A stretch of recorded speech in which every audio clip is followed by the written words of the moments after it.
चलें, ये स्पेल जिस तरह बाकी दो पैनलिस्ट भी कह रहे हैं कि इन एनी केस ये एग्रीमेंट तो हो ही जाएगा, लेकिन इसके बाद एक और बड़ा एग्रीमेंट इन पाइपलाइन है जो कि 6 से 8 अरब डॉलर का है। और मोहम्मद औरंगजेब साहब पहले ही कह चुके हैं कि मेरा 1 पॉइंट एजेंडा है कि मैंने अगला एग्रीमेंट करना है। सर, ये बताइएगा कि उस एग्रीमेंट के हवाले से कितनी कड़ी शराइत आईएमएफ से एक्सपेक्ट की जा रही है, क्योंकि जिस तरह पिछली गवर्नमेंट्स रही उन्होंने एतमाद तोड़ा आईएमएफ का, तो अब आपके ख्याल में कितनी स्ट्रिक्ट शराइत होंगी जो कि पाकिस्तान पर मुसल्लत हो सकती हैं नए एग्रीमेंट में? जी शुक्रिया। देखिए, अगर आप 24वीं मरतबा आईसीयू में हैं तो जो फिक्र की बात यह है कि हम हमेशा ही आईसीयू में क्यों रहते हैं। जाहिर है कि जब आप आईसीयू में हैं तो फिर आपको दवा भी वही मिलेगी जो आपको आईसीयू से बाहर निकाल सके, और उसके लिए ये तवक्को रखना कि वो बहुत कोई ऐसी नरम चीज तो नहीं होती। जाहिर है कोई मरीज तभी आईसीयू में जाता है जब सारे उसके सिस्टम जो हैं वो नाकाम होते हैं।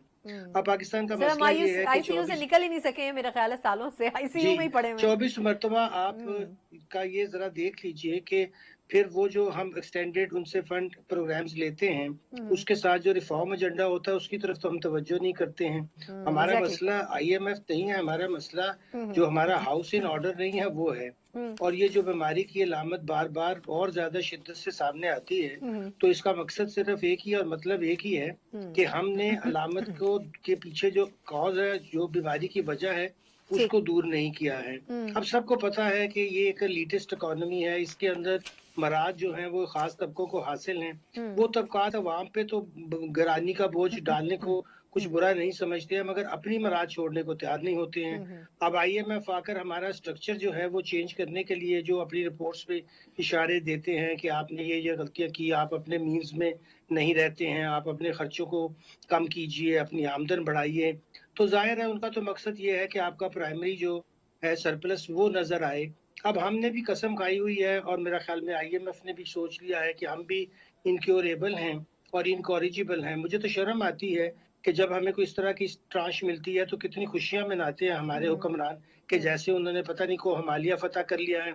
कोई शर्म आनी चाहिए कि भाई आप इतनी दफा बैगिंग का जो एक आपने सिलसिला शुरू किया हुआ है और अवाम की तरफ आप देख नहीं रहे हैं कि आपकी गलत पॉलिसीज की वजह से जो नुकसान तो पाकिस्तान के आम अवाम को हो रहा है ना, उनकी तो बात कोई नहीं करता है। और ये इनकी जो गलत पॉलिसीज हैं उसका रोना हम तो खैर लिख लिख कर तंग आ गए हैं।